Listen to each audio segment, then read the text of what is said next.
Good evening and welcome to NTD UK News. I'm Stuart Leese and here are today's top stories. Scientists record a drop in CCP virus infections across England, especially in London. More Britons see China as a critical threat. Over half of London boroughs use surveillance systems made by Chinese companies linked to the abuse of Uyghur Muslims.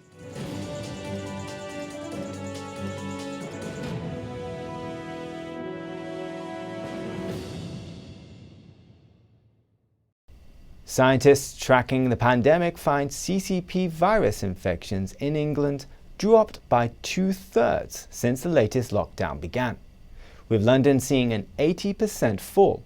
NTD's Eddie Atkin has more. The director of Imperial College London's REACT study says the drop in infection rates is really encouraging, especially in London. The study's author says the fall of cases in the capital is equivalent to a halving of infections every 15 days. But across England, virus levels are still high, with 1 in 200 testing positive during early to mid-February, similar to the levels in late September last year. The findings are based on more than 85,000 swab tests from randomly selected people and are subject to peer review. The data is fueling speculations about lockdown easing, but Prime Minister Boris Johnson says he will take data, not dates approach to leaving lockdown. I would just advise everybody, just wait. We'll try and say as much as we can on Monday. The UK reported nearly 13,000 new cases on Wednesday, down 24% on the 7-day average. Johnson will announce the roadmap for coming out of lockdown this coming Monday. Eddie Aitken, NTD News.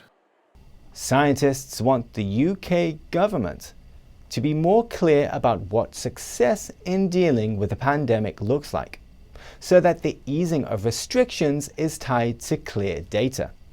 Trevor Piper has the details. Experts are demanding more clarity from the UK government on what number of virus infections is acceptable. Two spoke out at a recent committee meeting on science and technology. It's one of the things we have cried out for again and again is could somebody in a position of political power tell us what is an acceptable number of infections, and then we can manage our lives with that in mind. Next Monday, Prime Minister Boris Johnson is expected to present his roadmap out of the lockdown. It's not clear whether it will contain dates. I think it's reasonable to say let's not have COVID winters that are any worse than bad flu winters. But bad flu winters can be quite bad. Another member of SAGE who testified at the hearing pointed out that some of the numbers, quote, are looking really good. The current deaths and hospitalisations rates are far lower than what SAGE projected. Is if you're driven by the data and not by dates, right now you should be looking at earlier unlocking because the data is so good. The government has not yet officially defined what success in fighting the pandemic looks like. The Telegraph cited a Whitehall source saying restrictions can only be eased significantly when infection rates stand in the hundreds. Now they stand at over 10,000 a day. Trevor Piper, NTD News. A government report shows that last year was a record year for UK's cybersecurity industry. It's booming. The sector is now worth an estimated £8.9 billion. The record reveals a 21% increase in firms operating in the field. The report says almost 50,000 people are now employed in UK cybersecurity. The pandemic is pushing more businesses and activities to go online. This has increased the number of cybersecurity companies. Cyber firms, in turn, are providing vital technical support to the NHS to overcome the pandemic. NASA's Mars rover Perseverance is about to reach the end of its 7-month, 293 million mile journey. It's on target for a daredevil landing attempt on the Red Planet. Joanna Conway has more. Hurtling through space across the last 150,000 miles of its voyage, Perseverance was headed for a touchdown set for Thursday, inside a vast basin called Jezero Crater, site of a long-vanished Martian lake bed. The most challenging thing is entering the Mars atmosphere. Mars atmosphere is very thin, It's about 1% of Earth's atmosphere, so it's just enough atmosphere that we get really hot coming in, but not enough atmosphere to slow us down, so very challenging. Dr. Glaze says Perseverance has to slow down from 12,000 miles per hour at the top of the atmosphere to 2 miles an hour before landing in just 7 minutes. Engineers hope to confirm the landing and possibly receive a first surface image shortly after touchdown, set for just before 9 p.m. UK time from signals relayed to Earth by one of several Mars orbiters. I'm going to be very tense. I think all of us will be very anxious as we watch. We can watch some of the signals coming back, and we can see things like when the parachute deploys, we'll get some kind of a notification of that. The chief objective of the 2-year mission is to search for signs of microbial organisms that may have flourished on Mars some 3 billion years ago. This is really the major objective. We're going specifically to a landing site where we think that if life were present on Mars, this is where it would be preserved. Dr. Glaze said a special experiment to turn the carbon dioxide in the Mars atmosphere into breathable oxygen will also be carried out. And this is a really cool experiment that if we ever want to send humans to Mars, it would be great to be able to take advantage of the oxygen that's contained in the carbon dioxide as opposed to carrying it with us. Larger and more sophisticated than any of the 4 mobile science vehicles NASA landed on Mars before it, Perseverance is designed to extract rock samples for analysis back on Earth, the first such specimens ever collected by humankind from another planet. 2 future missions are planned to retrieve the samples and return them to NASA in the next decade. Joanna Conway, NTD News, London.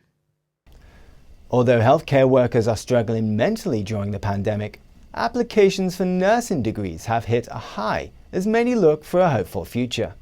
University Admissions Service, or UCAS, reports a general 8% rise in all undergraduate applications, but those wishing to go into nursing have gone up by 1/3. The interest among mature students is even greater at a 39% rise in applications. Some university students have felt let down this year by how administrators are handling the pandemic restrictions. But the uptick in future nurses comes anyway. A director of the Royal College of Nursing says this higher interest only begins to fill a downturn that began 5 years ago. He says there will still be plenty of demand even if all new applicants join the field. Prime Minister Boris Johnson promotes former Brexit negotiator David Frost to his cabinet. He'll take charge of forging the UK's new relationship with the EU. NTD's Trevor Piper has more. He's one of the Prime Minister's most trusted allies and will become a full cabinet member next month. David Frost was appointed by the UK's new National Security Advisor last year, but he was replaced before he was due to start. The government previously indicated that he would continue to advise Johnson on matters relating to the EU, so his appointment to the cabinet is a big promotion. Frost was the chief negotiator for both the Brexit withdrawal agreement and the trade deal. He says on Twitter that, quote, "I am hugely honoured to have been appointed minister to take forward our relationship with the EU after Brexit." He is a peer rather than an MP. As a minister, Frost will have greater influence and be able to direct the work of officials. He will also replace Michael Gove to take on responsibility for negotiating with Brussels. His main job is to make the complex parts of the trade deal relating to Northern Ireland work smoothly. Trevor Piper, NTD News. 5,000 Hongkongers have already applied for a 5-year B&O visa in the UK, giving them a potential path to citizenship. Elle Rhodes has more. The Times reported applications are flying in for a B&O visa since the scheme opened at the end of January. That's almost 5,000 applications in a fortnight. The visa would give Hongkongers a 5-year permission to live, work and study in the UK and a route to citizenship. The UK government changed its visa rules after Beijing imposed a so-called national security law on the region last summer. This leading to a crackdown on the opposition. About half of the applications come from Hongkongers already in the UK who were granted temporary settlement after fleeing from the territory. Experts say at this rate of demand there could be as many as 150,000 applications by the end of the year. The government has not set a limit on the number. 350,000 Hongkongers hold a B&O or British National Overseas Passport. Earl Rhodes, NTD News. Around 1 million Sky customers could see price hikes in their TV and broadband services.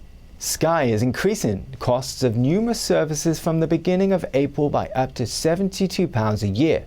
The average price increase will be £3 per month. Customers will be informed in writing over the next month. Anyone who hasn't heard from Sky by the 27th of March won't be affected. It follows price hikes from its rivals BT, Netflix and Virgin. At least half of London's boroughs buy and deploy China-made surveillance systems linked to the abuse of Uyghurs, raising alarm among privacy advocates and lawmakers. NTD's Joanna Conway has more. Freedom of information requests seen by Reuters shows among all 32 London councils and the next 20 largest UK city councils, about two-thirds own technology made by Hikvision or Zhejiang Dahua. They are the two largest surveillance equipment makers in China and are accused of links to the repression of Uyghurs. At least 28 councils own technology made by Hikvision, the world's largest purveyor of video surveillance systems and a vendor to Xinjiang police agencies. 7 councils have technology made by Zhejiang Dahua Technology. In total, 16 London councils have technology made by Hikvision or Dahua. Only one council, Camden, says it has a policy against buying certain Chinese-made surveillance technologies. The data also reveals councils acquire a wide variety of Chinese technology, from cameras to surveillance hardware, including recorders for footage storage and analysis.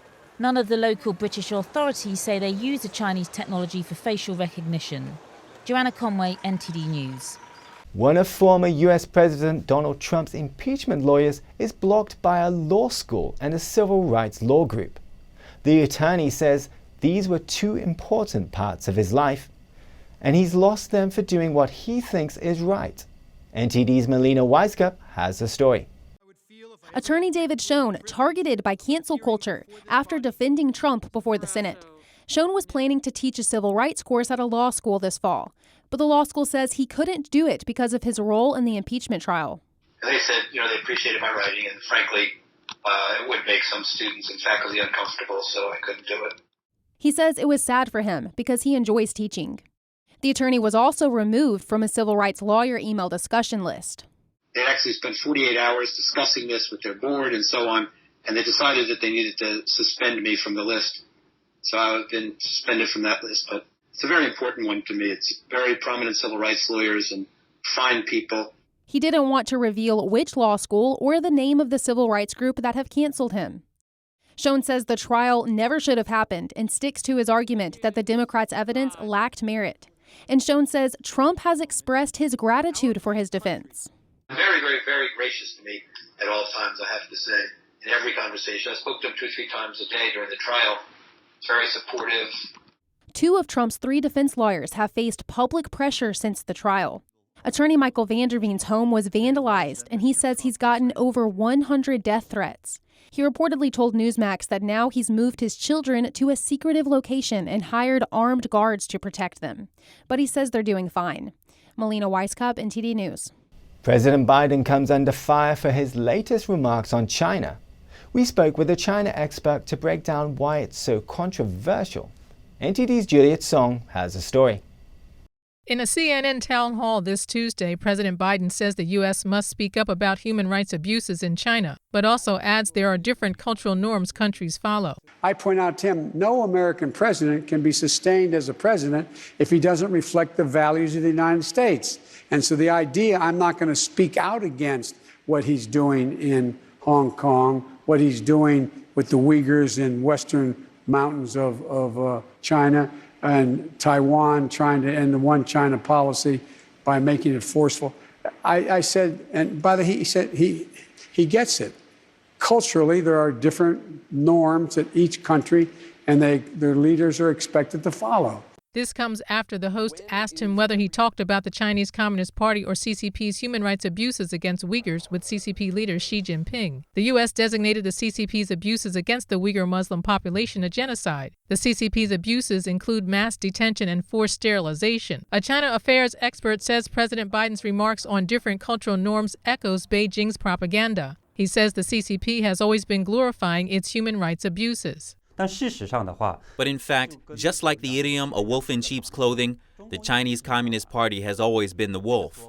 Take the mass detention of Uyghurs, for example. While many in the West call them concentration camps, the CCP calls them education training centers. Party propaganda says the centers help Uyghurs get rid of extremist and terrorist thoughts. But camp survivors describe forced labor and systematic sexual abuses against women in the camps. They say officials there forced them to sing songs that praise the CCP and criticize their Muslim belief. Human rights activists say the Chinese regime has been trying to wipe out the Uyghur culture. Measures include forcing Uyghur Muslims to eat pork and drink alcohol and forcing sterilization on Uyghur women in order to limit the size of the ethnic population. Juliet Song, NTD News. It's being called one of the worst financial mistakes in years. This week, a US federal judge blocked Citigroup from getting back about $500 million it accidentally wired to Revlon investors. Citibank only meant to send $8 million in interest payments, but instead sent $900 million. Citibank didn't catch the mistake until a day later. Some lenders refused to return about $500 million, and Citibank wants it back. There are laws for accidental transfers, but in New York, there are exceptions for beneficiaries entitled to the money who didn't know it was an accident. Citigroup says it strongly disagrees with the ruling and intends to appeal. A report says Britons are now more likely to see China as a critical threat than they did in 2020. NTD's Neil Woodrow brings us the story. A survey finds 84% of British people see cyber attacks from other nations as the most alarming threat. Following closely is China's influence on the world stage at 79%. The British Foreign Policy Group's findings show only a fifth of Britons support the UK pursuing any form of economic ties with China. When asked about the different forms of ties with China, 40% of Britain's survey said they are most supportive of the UK challenging China on its human rights record. During a heated debate on the post-Brexit trade bill, issues relating to China have come to the forefront.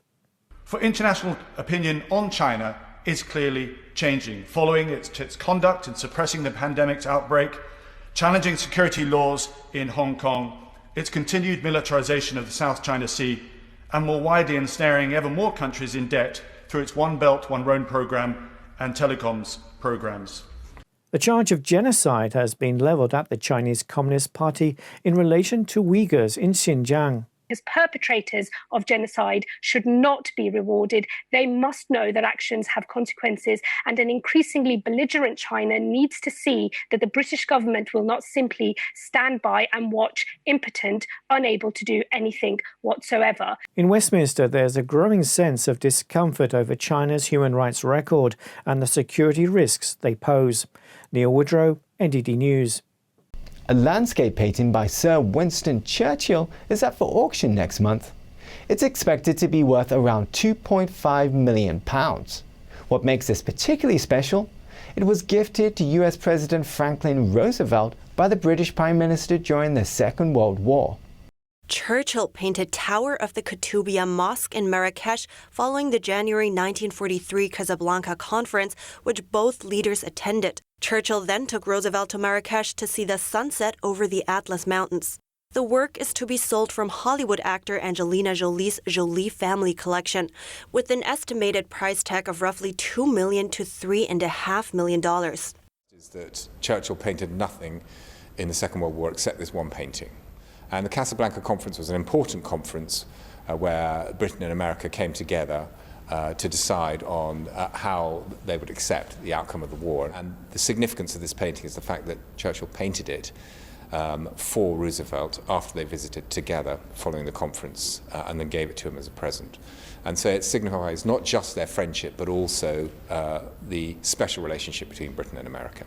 The other factor is that Churchill considered his North African views to be a cut above all his other paintings.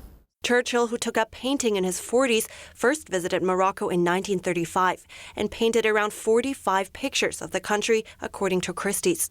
In comparison to his other works, the record for a work of his painting of his at auction is £1.8 million. And the likely interested buyers will probably come from the UK and the United States, as you might expect, because of Churchill and Roosevelt. But there's a much greater global interest, particularly in Churchill. And so we could see Middle Eastern interest, obviously because of the subject matter as well as interest from the Far East. So truly global interest. The painting is leading Christie's Modern British Art evening sale on March 1st, where other works on offer include a portrait of socialite Doris Delevingne by John Lavery. Remember that Cheshire Parish Council Zoom call that became an internet viral sensation? Well, they had another meeting and it all kicked off again. NTD's Elle Rhodes has what happened in episode 2. Back in December, a council meeting on Zoom got a bit, let's say, excited. Things got said and it went viral. If you missed it, here's a snippet. You have no authority here, Jackie Weaver. No authority at all. She's just kicked him out. No, she's kicked him out. Don't. She's kicked him out. Don't. Well, they had another Zoom call Wednesday and it restarted. More discussing points of law, interjecting from the public, and all taking over 3 hours to live stream. Though this time, Jackie Weaver wasn't there. You have no authority, George. No authority at all. I was trying to be helpful. George, shut up. Agreed. Yeah, shut up, George. Can I just say, please, let's respect each other. Poor George. Jackie is away, giving interviews all over the place. The public are enjoying this alternative live reality TV, reposting and leaving many and various comments as they go. Virus restrictions mean many parish council meetings, such as this, are going virtual. #Handforth Parish Council. Can't wait for episode 3. Elle Rhodes, NTD News. That's the news for today. Thanks for tuning in. I'm Stuart Leese.